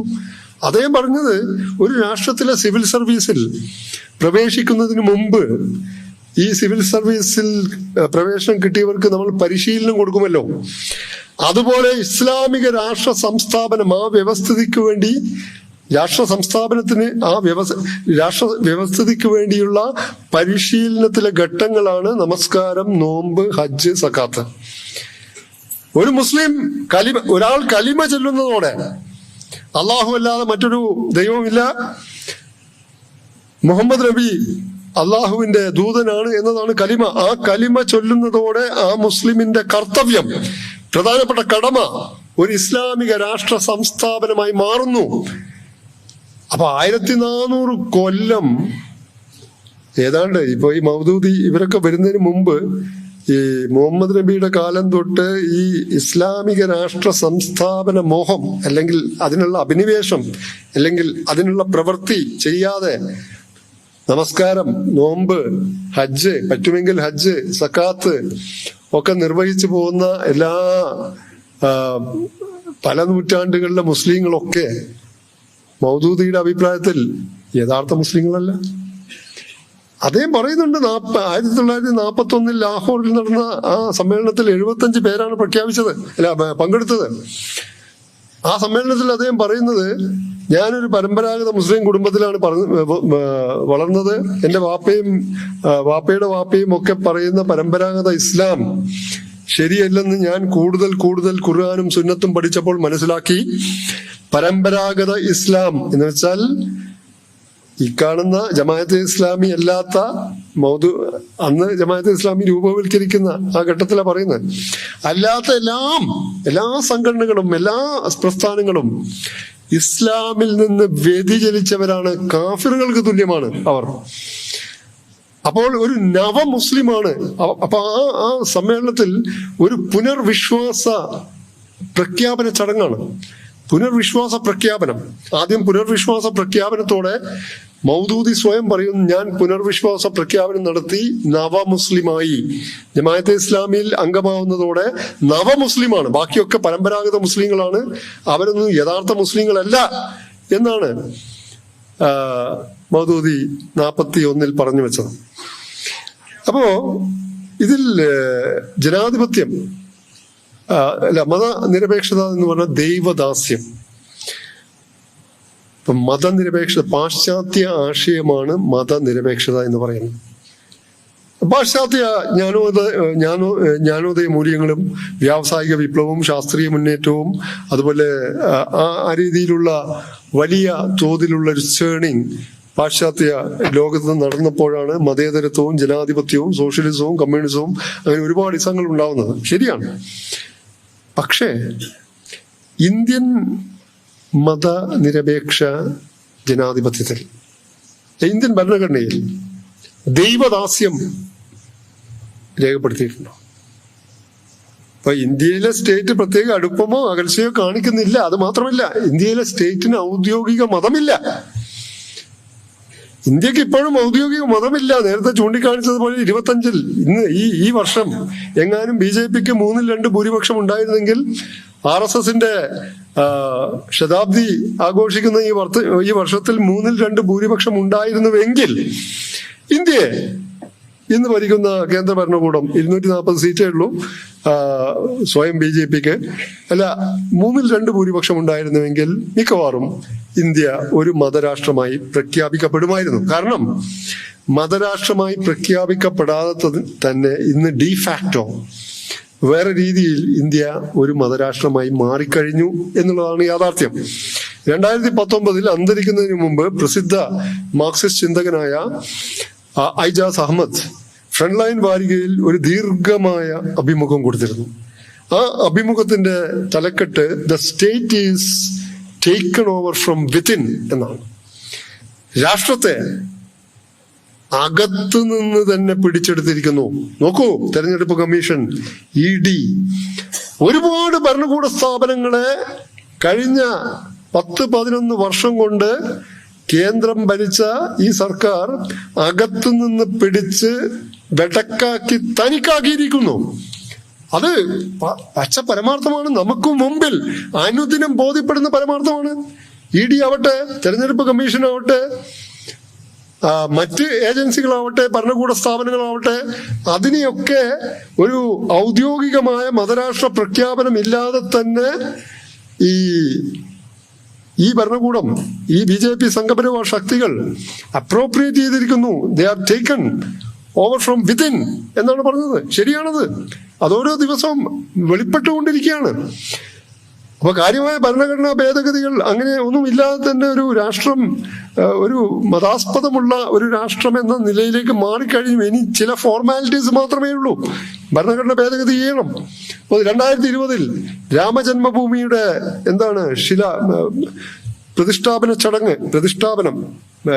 ശിലാപ്രതിഷ്ഠാപനം നടത്തിയത് ആരാണ്? നമ്മുടെ പ്രധാനമന്ത്രി, ഇന്ത്യയുടെ പ്രധാനമന്ത്രി നരേന്ദ്രമോദിയാണ് ഇത് നടത്തുന്നത്. 2023 മെയ് 28 ഇന്ത്യയുടെ പുതിയ പാർലമെന്റ് ഉദ്ഘാടനം ചെയ്യപ്പെട്ടു. നമ്മളൊക്കെ TV-യിൽ കണ്ട് ഞെട്ടിപ്പോയതാണ്. ഒരു മതരാഷ്ട്രത്തിന്റെ പാർലമെന്റ് ഉദ്ഘാടനം ചെയ്യുന്ന ആ രീതിയിലാണ് കുറെ സന്യാസിമാരും ഹോമങ്ങളും യാഗങ്ങളും തമിഴ്നാട്ടിൽ നിന്ന് ചെങ്കോലും മധ്യകാല രാജാധികാരത്തിന്റെയും സ്വേച്ഛാധിപത്യത്തിന്റെയും പ്രതീകമായ ചെങ്കോല് സ്പീക്കറിന്റെ ചേംബറിന്റെ വലതുവശത്ത് സ്ഥാപിക്കുന്നു. പുറത്ത് പല സന്യാസിമാരും പല യാഗഹോമ കർമാദികൾ ചെയ്യുന്നു. പ്രധാനമന്ത്രി തന്നെ അതിലൊക്കെ പങ്കെടുക്കുന്നു. ഇതെന്താ ഒരു ജനാധിപത്യ, ഒരു സെക്യുലർ രാജ്യത്തിന്റെ പാർലമെന്റ് ഉദ്ഘാടനമാണോ? അതൊക്കെ നമ്മൾ കണ്ടിരുന്നില്ലേ? അതുപോലെ 2024 ജനുവരി 22 മറ്റോ ആണ് രാമജന്മഭൂമി അയോധ്യയിൽ ഈ രാമക്ഷേത്രം ഉദ്ഘാടനം ചെയ്യുന്നത്. ആ വിധിയിലേക്ക് ഞാൻ കടക്കുന്നില്ല, അത് വല്ലാത്തൊരു വിധിയാണ്. ആ വിധിയിലേക്ക് ഞാൻ കടക്കുന്നില്ല. ബാബരി മസ്ജിദ് പൊളിച്ച അതേ സ്ഥാനത്ത് തന്നെ കോടതി രാമക്ഷേത്രം നിർമ്മിക്കാൻ അനുവാദം കൊടുത്തു. ഒരു കുറെ കിലോമീറ്ററുകൾ അപ്പുറം ഇപ്പോഴും ഒരു 5 ഏക്കർ പള്ളി നിർമ്മിക്കാൻ സ്ഥലം കൊടുത്തു. പള്ളി നിർമ്മിച്ചിട്ടില്ല, ആ സ്ഥലം പുല്ല് പിടിച്ച് കിടക്കുന്നുണ്ട്, കാട് പിടിച്ചിട്ട്. അപ്പൊ ഇനി എന്തായാലും രാമക്ഷേത്രത്തിന്റെ ഉദ്ഘാടനം നിർവഹിച്ചത്, അതിന്റെ പ്രതിഷ്ഠാകർമ്മം നടത്തിയത് ഏതെങ്കിലും ശ്രീ ശങ്കരാചാര്യ അല്ല, ഇന്ത്യൻ പ്രധാനമന്ത്രിയാണ്. അപ്പോൾ ഞാൻ പറഞ്ഞു വരുന്നത് ഈ മതരാഷ്ട്രം ഇങ്ങനെയും ഉണ്ടാക്കാമെന്നാണ്. അപ്പൊ ഞാൻ ഇപ്പോ പറയാൻ ഉദ്ദേശിച്ചൊരു കാര്യം, ഈ ഇസ്ലാമിസങ്ങളെ ഇപ്പോ ഇസ്ലാമും ഇസ്ലാമിസവും രണ്ടാണ്. എന്ന് വെച്ചാൽ ഹിന്ദുത്വം രാഷ്ട്രാധികാരം പിടിക്കാനുള്ള ഒരു രാഷ്ട്രീയ പദ്ധതിയാണ്. അതുപോലെ തന്നെ ഇസ്ലാമിസവും രാഷ്ട്രീയ അധികാരം പിടിക്കാനുള്ള ഒരു രാഷ്ട്രീയ പ്രത്യയശാസ്ത്ര പദ്ധതിയാണ്. അത് മതമല്ല. ഹിന്ദുത്വം അധികാരം പിടിക്കാനുള്ള രാഷ്ട്രീയ പ്രത്യയശാസ്ത്ര പദ്ധതിയാണെങ്കിൽ ഇസ്ലാമിസം അധികാരം, ഏതെങ്കിലും രാഷ്ട്രത്തിന്റെ അധികാരം പിടിച്ചെടുക്കാനുള്ള ഒരു രാഷ്ട്രീയ പ്രത്യയശാസ്ത്ര പദ്ധതിയാണ്. അതാണ് ഇത് തമ്മിലുള്ള വ്യത്യാസം. ഒന്ന് രാഷ്ട്രീയമാണ്, മറ്റേത് മതമാണ്. അപ്പോ ഇവര് പറഞ്ഞു വരുന്നൊരു വാദം, ഈ മതനിരപേക്ഷത, പാശ്ചാത്യ മതേതരത്വം അല്ലെങ്കിൽ സെക്യുലർ ഡെമോക്രസി പാശ്ചാത്യമാണ്, പടിഞ്ഞാറനാണ്, അതിനെയാണ് മൗദൂദി എതിർത്തത്. അപ്പൊ ഇവിടുത്തെ മതനിരപേക്ഷതയിൽ പാശ്ചാത്യ മതനിരപേക്ഷതയിലും ഈ നിരാസം, ഇപ്പൊ ഞാൻ പല പാശ്ചാത്യ രാജ്യങ്ങളിലും പോയിട്ടുണ്ട്. അവിടെ മുസ്ലിങ്ങൾക്ക് മുസ്ലിങ്ങളുടെ മതം ആചരിക്കാം, ഇസ്ലാം ആചരിക്കാം, ഹിന്ദുക്കൾക്ക് അത് ആചരിക്കാം, ക്രിസ്ത്യാനികൾക്ക് ക്രിസ്തു മതം ആചരിക്കാം, പള്ളിയിൽ പോവാം, മതവിലക്കില്ല, മതനിഷേധമില്ല. ഇവിടെയുമില്ല. ഏത് പാശ്ചാത്യ രാജ്യത്താണ് നിങ്ങൾ പള്ളിയിൽ പോകണ്ട, നിങ്ങൾ നിസ്കരിക്കേണ്ട, നിങ്ങൾ ക്രൈസ്തവ ചർച്ചിൽ പോകണ്ട, അല്ലെങ്കിൽ അമേരിക്കയിലൊക്കെ കൂണ് കണക്കിന് ഹിന്ദു ക്ഷേത്രങ്ങൾ മുളച്ച് പൊന്തിക്കൊണ്ടിരിക്കുകയാണ്. അവിടുത്തെ പ്രവാസി ഡയസ്പോറ ഹിന്ദുത്വവാദികൾ കൂടുതൽ കഠിന വാശിയുള്ള ഒരു ടീമാണ് ഡയസ്പോറ ഹിന്ദുത്വം. അപ്പൊ അവിടെയൊക്കെ അങ്ങനെ ഇപ്പൊ മതനിരാസം, മതനിഷേധം എന്നൊക്കെ പറഞ്ഞു എല്ലാം. ഇപ്പൊ കമ്മ്യൂണിസ്റ്റുകാരല്ലേ ഇവിടെ ഇപ്പൊ ഛത്തീസ്ഗഡിൽ പ്രശ്നമുണ്ടായപ്പോൾ, ഗുജറാത്തിൽ പ്രശ്നമുണ്ടായപ്പോൾ, ന്യൂനപക്ഷങ്ങളുടെ അവകാശങ്ങൾ എവിടെയൊക്കെ, പൗരത്വ ബില്ലിന്റെ കാര്യത്തിലാവട്ടെ, ആരാണ് ഏറ്റവും അധികം മുമ്പിലുണ്ടായിരുന്നത്? ഇവരെ രാഷ്ട്രീയമായും ആശയപരമായും അല്ലെങ്കിൽ സമരമുഖത്തും എതിർക്കാൻ ഇവിടെ ഉണ്ടായിരുന്നത്, ഇന്ത്യയിൽ ഉണ്ടായിരുന്നത്, ഇപ്പോഴുമുള്ളത് ഇവിടുത്തെ ഇടതുപക്ഷമാണ്. അത് ഇവർക്ക് കാണാവുന്ന കാര്യമല്ലേ? അപ്പോ ഈ ദൈവദാസ്യമാണ് അതിന് പ്രതിഷ്ഠിക്കുന്ന ഒരു കാര്യം. അപ്പൊ ദൈവദാസ്യം ഒരു സെക്യുലർ ഡെമോക്രാറ്റിക് രാജ്യത്തും ലോകത്ത് എവിടെയും തങ്ങളുടെ ഭരണഘടനയിൽ ദൈവദാസ്യം എഴുതി വെച്ചിട്ടില്ല. ഇന്ത്യയിലും എഴുതി വെച്ചിട്ടില്ല. ജനാധിപത്യത്തിന് മൗദൂദി നൽകുന്ന പകരം ദൈവാധിപത്യം എന്നാണ്. ദൈവാധിപത്യം എന്ന് പറഞ്ഞാൽ അള്ളാഹുവിന്റെ ഭൂമിയിൽ അള്ളാഹുവിന്റെ ഭരണം, ഹുക്കൂമത്തെ ഇലാഹി, ഉറുദു വാക്കാണത്. അതായിരുന്നു 41 മുതൽ 47 വരെ ജമാഅത്തെ ഇസ്ലാമിയുടെ മുദ്രാവാക്യം. 48-ലാണ് ജമാഅത്തെ ഇസ്ലാമി ഹിന്ദ് ഉണ്ടാവുന്നത്. അന്ന് ഹുക്കൂമത്തെ ഇലാഹി, അള്ളാഹുവിന്റെ ഭരണം എന്നുള്ളത് മാറ്റി ഇഖാമത്തു ദീൻ എന്നാക്കി മാറ്റി. അതിപ്പോഴും അങ്ങനെ തന്നെയാണ്. ദീനിന്റെ സംസ്ഥാപനം എന്ന് പറയുമ്പോൾ ഇസ്ലാമിന്റെ സംസ്ഥാപനം. ദീൻ ഇസ്ലാമാണ്. പരമ്പരാഗത മുസ്ലിങ്ങളെ സംബന്ധിച്ച് ദീൻ എന്ന് പറഞ്ഞാൽ ഇസ്ലാമാണ്, തങ്ങളുടെ മതമാണ്. മൗദൂദിയെ സംബന്ധിച്ച് അതല്ല. ഖുർആനിലെ 4 സാങ്കേതിക ശബ്ദങ്ങൾ എന്ന ഈ 4 ശബ്ദങ്ങൾ വിശകലനം ചെയ്തുകൊണ്ട് മൗദൂദി പറയുന്നത് ദീൻ എന്ന് പറഞ്ഞാൽ വിശ്വാസ വ്യവസ്ഥ മാത്രമല്ല, അതിന്റെ അർത്ഥം സ്റ്റേറ്റ് എന്നതുകൂടിയാണ്. സ്റ്റേറ്റ് എന്നതുകൂടിയാണ്. ഇബാദത്ത് വെറും ആരാധനയല്ല. ഇബാദത്തിന്റെ അർത്ഥം അടിമവൃത്തി, അടിമവേല. ഇബ്ദ് എന്ന വാക്കിന്റെ അർത്ഥം അടിമ. മനുഷ്യൻ അള്ളാഹുവിന്റെ അടിമയാണ്. അതുകൊണ്ട് അള്ളാഹുവിന്റെ ഭൂമിയിൽ അള്ളാഹുവിന്റെ ഭരണം, അള്ളാഹുവിന്റെ എല്ലാ വിധിവിലക്കുകളും ശാസനങ്ങളും അനുസരിക്കാൻ മനുഷ്യൻ ബാധ്യസ്ഥനാണ്. മനുഷ്യനിർമ്മിതമായ ഒരു നിയമങ്ങളും അനുസരിച്ചുകൂടാ. അപ്പൊ ദൈവാധിപത്യം എന്ന് പറയുമ്പോൾ ദൈവത്തിന്റെ ആധിപത്യം, അള്ളാഹുവിന്റെ ആധിപത്യം. ആ അള്ളാഹുവിന്റെ ആധിപത്യം നടപ്പാക്കേണ്ടത് ആരാണ്? അത് അള്ളാഹുവിന്റെ ആധിപത്യം നടപ്പാക്കേണ്ടത് ദൈവഭക്തിയുള്ളവരും ദൈവദാസന്മാരുമായ ദൈവാനുസാരികളായ ആളുകളാണ്. അപ്പൊ മൗദൂദിയുടെ സങ്കല്പത്തിൽ മറ്റ് പല മുസ്ലിം മതവിഭാഗങ്ങളും ശുദ്ധ ഇസ്ലാമല്ല. അതുകൊണ്ടാണല്ലോ ഇവര് നവമുസ്ലിമായിട്ട് പുനർവിശ്വാസ പ്രഖ്യാപനം നടത്തിയത് അന്ന്. അപ്പോൾ ഏതായാലും മൗദൂദിസ്റ്റ് ഇതര സംഘടനകളിൽപ്പെട്ട ഒരു മുസ്ലിമും ഇവരുടെ ഭരണത്തിന്റെ ദൈവത്തിന്റെ പ്രതിനിധികളായിട്ടുണ്ടാവില്ല.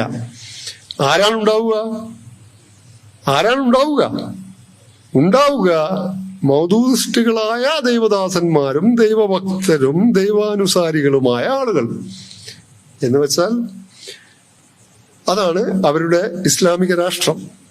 അപ്പം ജനാധിപത്യം എന്തുകൊണ്ട് പാടില്ല എന്ന് മൗദൂദി അർത്ഥശങ്കക്കിടയില്ലാതെ പല ഘട്ടങ്ങളിൽ പറഞ്ഞിട്ടുണ്ട്. അങ്ങനെ വന്നാൽ മനുഷ്യർ ചെന്നായ്ക്കളുടെ പോർമുഖമാകും ഈ ഭൂഗോളം എന്ന് പറഞ്ഞ്. മനുഷ്യന് അശക്തനാണ്, അപൂർണനാണ്. അവന് നിയമനിർമ്മാണത്തിനും മറ്റുള്ള കാര്യങ്ങൾക്കും അധികാരം കൈവന്നാൽ ഈ ലോകം ഭവിഷ്യത്തുകളുടെ ദുരന്തങ്ങളുടെ ഒരു പടനിലമായി മാറുമെന്നാണ് മൗദൂദി പറഞ്ഞത്. അതുകൊണ്ട് ഇതിനെ നിരാകരിക്കണം. ജനാധിപത്യം, പരമാധികാരം ഒരിക്കലും ജനങ്ങൾക്ക് കൊടുക്കാൻ പാടില്ല. ജനങ്ങളാലുള്ള ജനങ്ങൾക്ക് വേണ്ടിയുള്ള ഭരണമാണ് ജനാധിപത്യം എന്ന് ലിങ്കണൊക്കെ പറയുകയുണ്ടായല്ലോ. അതല്ല, ജനങ്ങൾക്ക് പരമാധികാരം കൊടുത്തുകൂടാ. പരമാധികാരം അള്ളാഹുവിനാണ്. അള്ളാഹുവിന്റെ പരമാധികാര ഭൂമിയിൽ ആ അള്ളാഹുവിന്റെ പ്രതിനിധികളായി ഭരണം നടത്തേണ്ടത് ഇപ്പം പറയുന്നുണ്ട് നീതിമാനായ ഒരാളായിരിക്കണം. ഇപ്പം മാറ്റി പറയുന്നതിന്റെ കൂടെ നീതിമാനായ ആളായി മതി, അത് ഇസ്ലാമിന് ആവണമെന്ന്. അതിന് വേറെ പ്രശ്നമുണ്ട്. ഗാന്ധിജി നീതിമാനായിരുന്നില്ലേ? മൗദൂദിസ്റ്റുകൾക്ക് ഏതെങ്കിലും രാജ്യത്ത്, പാകിസ്ഥാനിൽ തന്നെ എത്രയോ പതിറ്റാണ്ടുകളായി പ്രവർത്തിച്ചിട്ട് പാകിസ്ഥാന് ഒരു മൗദൂദിസ്റ്റുകൾക്ക് കാര്യമായി ഇസ്ലാമിക രാഷ്ട്രം പോലും ആക്കാൻ പറ്റിയിട്ടില്ല.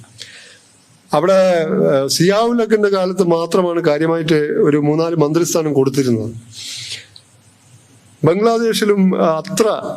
ബംഗ്ലാദേശിൽ പക്ഷെ സ്ട്രീറ്റ് ഫൈറ്റിന് ഇപ്പൊ BNP ഇപ്പോ ഈ ഫെബ്രുവരി മാസത്തിൽ ഇലക്ഷൻ പ്രഖ്യാപിച്ചിട്ടുണ്ട്, മുഹമ്മദ് യൂനസ്.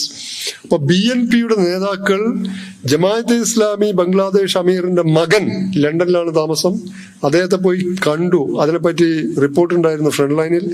എന്തിനാണ് കണ്ടത്? അതായത് BNPക്കില്ലാത്ത സ്ട്രീറ്റ് പവർ, തെരുവ് കരുത്ത് ആർക്കുണ്ട്? ബംഗ്ലാദേശിൽ ജമാഅത്തെ ഇസ്ലാമിക്കുണ്ട്. അപ്പൊ ഷെയ്ഖ് ഹസീനയെ അട്ടിമറിച്ച ആ വിദ്യാർത്ഥി പ്രക്ഷോഭം ആദ്യം വിദ്യാർത്ഥികളുടെ പ്രക്ഷോഭമായിരുന്നുവെങ്കിലും പിന്നീട് അത് ജമാഅത്തെ ഇസ്ലാമിയും BNPയും വളരെ സമർത്ഥമായി ഹൈജാക്ക് ചെയ്ത പ്രക്ഷോഭമാണ്. അപ്പൊ ഞാൻ പറയുന്നത് ദൈവാധിപത്യം, പിന്നെ ദേശീയത്വത്തിന് അദ്ദേഹം പറയുന്ന മനുഷ്യത്വം. അപ്പൊ ഇത് കേൾക്കുമ്പോൾ വളരെ വളരെ എന്തായി തോന്നും? പുരോഗമനപരം. സാർവദേശീയ മാനവികതയാണെങ്കിൽ പുരോഗമനപരം തന്നെയാണ്.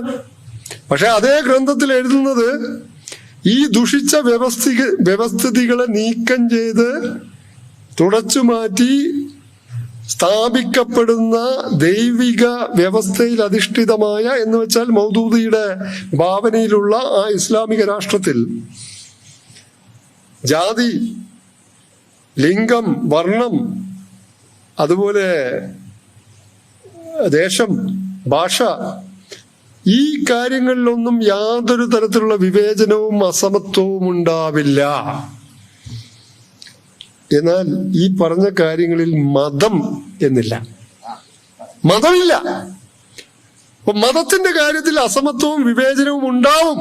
അത് തുടർന്ന് അദ്ദേഹം എഴുതുന്നുണ്ട്. ഈ വ്യവസ്ഥിതി മാറി പുതിയ വ്യവസ്ഥിതി വന്നാൽ അതിനെ അംഗീകരിക്കാത്തവർ ഉണ്ടാവും.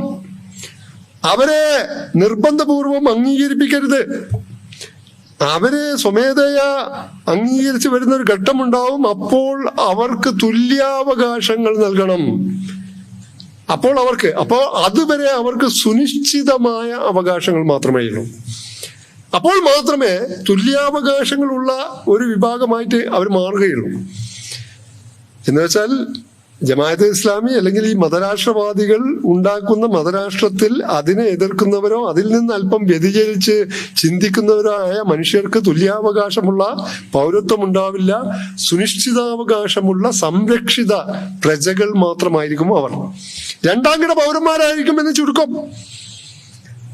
ഇതാണ് അദ്ദേഹം മുന്നോട്ട് വെച്ച ഈ ജനാധിപത്യത്തിന്റെ ഏറ്റവും കാതലായ നെടുന്തൂൺ എന്ന് പറയുന്നത് വിയോജന സ്വാതന്ത്ര്യമാണ്. വിയോജന സ്വാതന്ത്ര്യം. ഈ വിയോജന സ്വാതന്ത്ര്യത്തെ ജമാഅത്തുകാർ അഹമ്മദിയകൾക്കെതിരെ നടത്തിയ കാര്യങ്ങൾ നേരത്തെ പറഞ്ഞു കഴിഞ്ഞു. അഹമ്മദികൾക്കെതിരെ ഏറ്റവും ശക്തമായ ഒരു ചെറിയ കൃതി എഴുതിയതും കാദിയാനി പ്രോബ്ലം. കാദിയാനികൾ എന്ന് പറയുന്നത് നിന്ദിക്കുന്ന ഒരു വാക്കായിട്ടാണ് ഈ മുഖ്യധാര മുസ്ലിങ്ങൾ അഹമ്മദിയകൾ എന്നെല്ലാവരും ഉപയോഗിക്കുക. കാദിയാനികൾ എന്നത് ഒരു നിന്ദാപൂർവമായ വാക്കാണ്. അപ്പോ ഈ കാദിയാനികളെ പാകിസ്ഥാനിൽ നിരോധിക്കാൻ സുൽഫിക്കർ അലി ഭൂട്ടോ എന്നൊക്കെ പറഞ്ഞാൽ അദ്ദേഹം ഒരു സെക്കുലർ, ഒരു സോഷ്യലിസ്റ്റ് അഭിധാനങ്ങളൊക്കെയുള്ള ആളായിരുന്നു. പക്ഷെ അദ്ദേഹത്തിന്റെ ഭരണകാലത്താണ് മൗദൂദി അദ്ദേഹവുമായി ചർച്ച നടത്തിയിട്ട് ഈ അഹമ്മദിയ വിഭാഗത്തെ നിരോധിച്ചത്. ജസ്റ്റിസ് മുനീർ കമ്മീഷൻ നിരോധിക്കാൻ തയ്യാറായില്ല. ചൗധരി സഫറുല്ലാ ഖാൻ വിദേശകാര്യമന്ത്രിയായിരുന്നു. അദ്ദേഹത്തെ പുറത്താക്കണമെന്ന് പറഞ്ഞതിൽ ഏറ്റവും മുൻപന്തിയിൽ ഉണ്ടായിരുന്ന ജമാഅത്തെ ഇസ്ലാമിയായിരുന്നു. പിന്നെ നിങ്ങൾക്കൊക്കെ ഓർമ്മയുണ്ടോ എന്നറിയില്ല, പാകിസ്ഥാനിൽ ഭൗതിക ശാസ്ത്രത്തിൽ, ഫിസിക്സിൽ നൊബേൽ സമ്മാനം നേടിയ വ്യക്തിയാണ് അബ്ദുൽ സലാം. അദ്ദേഹം അഹമ്മദിയ വിഭാഗക്കാരനായിരുന്നു. അദ്ദേഹം മരിച്ചപ്പോൾ അദ്ദേഹത്തിന്റെ കബറിടത്തിൽ ശവകുടീരത്തിൽ ഇങ്ങനെ ആലേഖനം ചെയ്തിരുന്നു: the first Pakistani Muslim Nobel prize winner. അതിൽ ദ ഫസ്റ്റ് പാകിസ്ഥാനി, അതിൽ നിന്ന് മുസ്ലിം മായ്ച്ചു കളഞ്ഞു. ഏത് ശക്തികളാണെന്നറിയില്ല, ഇപ്പോഴും മായ്ച്ച കിടക്കുന്നത്. കാരണം ഖാദിയാനികൾ മുസ്ലിങ്ങളല്ല എന്ന് സുൽഫിക്കർ അലി ഭൂട്ടോയുടെ കാലത്ത് തന്നെ മൗദൂദിയുടെ സമ്മർദ്ദം കാരണം പ്രഖ്യാപിച്ചു. അന്ന് പുതിയ ഭരണഘടന ഉണ്ടാക്കുമ്പോൾ മൗദൂദി മറ്റൊരു കാര്യം കൂടി ആവശ്യപ്പെട്ടു. ഈ ഭരണഘടനയിൽ ഒരിക്കലും, അതായത് പാകിസ്ഥാന്റെ പ്രസിഡന്റോ പ്രധാനമന്ത്രിയോ ഒരിക്കലും മുസ്ലിങ്ങളല്ലാത്തവർ ആവരുത് എന്ന വകുപ്പ് എഴുതി ചേർക്കണമെന്ന് പറഞ്ഞു. അപ്പൊ ജമാഅത്തെ ഇസ്ലാമിക്ക് കുറച്ച് ആക്കവും മൂക്കുമുള്ള സ്ഥലത്ത് ഇതാണ് സ്ഥിതി. ഇവിടെ ആക്കവും മൂക്കുമില്ല. ഇപ്പൊ നോക്കൂ, ഈ മതനിരപേക്ഷ ജനാധിപത്യത്തെ ഇവർ അംഗീകരിക്കുന്നുണ്ടെങ്കിൽ 1947 ഇന്ത്യ സ്വതന്ത്രമായി. 1951-52 കാലത്ത് ഇന്ത്യയിൽ ആദ്യത്തെ പൊതു തെരഞ്ഞെടുപ്പ് നടന്നു. ആ പൊതു തെരഞ്ഞെടുപ്പിൽ ജമാഅത്തെ ഇസ്ലാമി വോട്ട് ചെയ്തില്ല, സമ്മതിദാനാവകാശം വിനിയോഗിച്ചില്ല, സ്ഥാനാർത്ഥികളെ നിർത്തുന്നത് വിലക്കി. 1957 രണ്ടാമത്തെ തെരഞ്ഞെടുപ്പ് നടന്നു. അന്നും ജമാഅത്തെ ഇസ്ലാമിക്കാർക്ക് വോട്ട് ചെയ്യാനോ സ്ഥാനാർത്ഥികളാവാനോ അവകാശമുണ്ടായിരുന്നില്ല, വിലക്കി. 62 നടന്നു, വിലക്കി. 67 നടന്നു, വിലക്കി. 75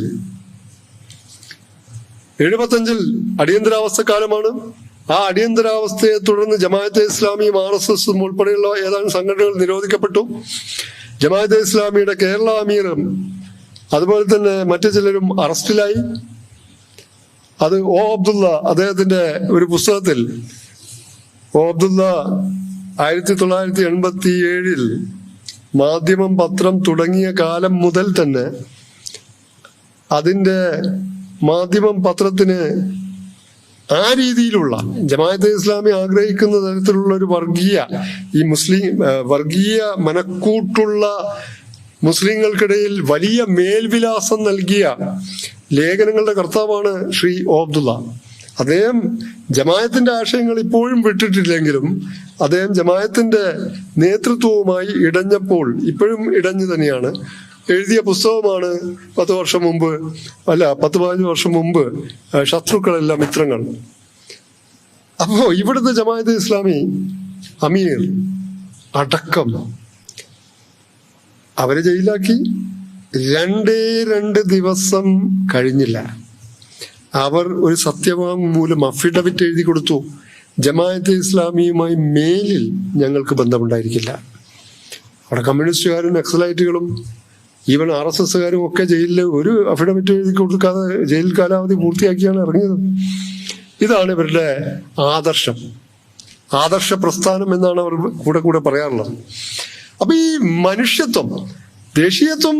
ദേശീയത്വം വേണ്ട, മനുഷ്യത്വം മതി. ഇത് സാർവദേശീയ മാനവികതയല്ല. സാർവദേശീയ മാനവികതയാണെങ്കിൽ അവിടെ മതത്തിന്റെ പേരിലുള്ള വിവേചനം ഉണ്ടാവില്ല. അഖില ലോക ഇസ്ലാമികവാദമാണ്. ലോകത്തുള്ള എല്ലാ മുസ്ലിങ്ങളും ഒരു ഉമ്മത്താണ്, സമുദായമാണ് എന്ന ആശയത്തിന് തുരങ്കം വെക്കുന്ന ആശയമാണ് ദേശീയത. പാൻ ഇസ്ലാമിസം എന്ന ആശയത്തിന് തുരങ്കം വെക്കുന്ന ഒന്നാണ് ദേശീയത. അപ്പോ ലോകത്തുള്ള എല്ലാ മുസ്ലിങ്ങളും ഒരു സമുദായമാണ് എന്ന പാൻ ഇസ്ലാമിസ്റ്റ് ആശയം ഉയർത്തിപ്പിടിക്കുന്ന ഒരാൾക്ക് ഇന്ത്യൻ ദേശീയത അല്ലെങ്കിൽ മലേഷ്യൻ ദേശീയത അതൊന്നും അംഗീകരിക്കാൻ പറ്റില്ല. അതിന്റെ സ്ഥാനത്ത് മനുഷ്യത്വം എന്ന് പറയുകയും പിന്നീട് തുടർന്ന് എഴുതുമ്പോൾ ഈ വർഗം, ജാതി, അതുപോലെ ഭാഷ, വർണ്ണം എന്നീ കാര്യങ്ങളിലൊന്നും വിവേചനം ഉണ്ടാവില്ല, മതത്തെ അതിൽ ഉൾപ്പെടുത്തിയിട്ടില്ല. അദ്ദേഹത്തിന്റെ മറ്റൊരു പുസ്തകമുണ്ട്, ഇതുവരെ മലയാളത്തിൽ പ്രസിദ്ധീകരിക്കാൻ ജമാഅത്തെ ഇസ്ലാമി ധൈര്യപ്പെടാത്ത പുസ്തകമാണ്. മുർത്തദ് കി സസ ഇസ്ലാമി കാനൂൻ മേ, മതപരിത്യാഗിയുടെ ശിക്ഷ ഇസ്ലാമിക നിയമത്തിൽ. അത് ഉറുദുവിൽ 1930കളുടെ അവസാനം മറ്റോ എഴുതിയ പുസ്തകമാണ്, അതോ 40കളിൽ. 1953 ഏതോ ആ സമയത്ത് ഉറുദുവിൽ തന്നെ അത് പ്രസിദ്ധീകരിച്ചിട്ടുണ്ട്. 1994 അത് ഇംഗ്ലീഷിൽ പ്രസിദ്ധീകരിച്ചിട്ടുണ്ട്. പക്ഷെ ജമാഅത്തെ ഇസ്ലാമിയുടെ ഇസ്ലാമിക് പബ്ലിഷിംഗ് ഹൗസ് അത് പ്രസിദ്ധീകരിച്ചിട്ടില്ല. ഇംഗ്ലീഷിലെ പ്രസിദ്ധീകരണം ലഭ്യമാണ്. മുർത്തദ് എന്ന് പറഞ്ഞ മതപരിത്യാഗി, ഇസ്ലാമിൽ കടന്നു വന്ന ഒരാൾ, ഇസ്ലാം വിശ്വാസിയായ ഒരാൾ ഇസ്ലാമിന് പുറത്തുപോയി മറ്റേതെങ്കിലും വിശ്വാസമോ വിശ്വാസമില്ലായ്മയോ സ്വീകരിച്ചാൽ അത്തരം ആളുകളെ വധിക്കണം എന്നതാണ് ഇസ്ലാമിക നിയമം. അങ്ങനെ ഒരു നിയമമില്ല എന്ന് മൗദൂദി ഒഴികെയുള്ള മഹാഭൂരിപക്ഷം പണ്ഡിതന്മാരും പറയുന്നതാണ്. അങ്ങനെ ഒരു നിയമമില്ല ഇസ്ലാമിൽ. ഇസ്ലാമിന്റെ അന്തസത്തയുമായി നിരക്കുന്ന നിയമമല്ല. കാരണം മതത്തിൽ നിർബന്ധമില്ല എന്ന ഒരു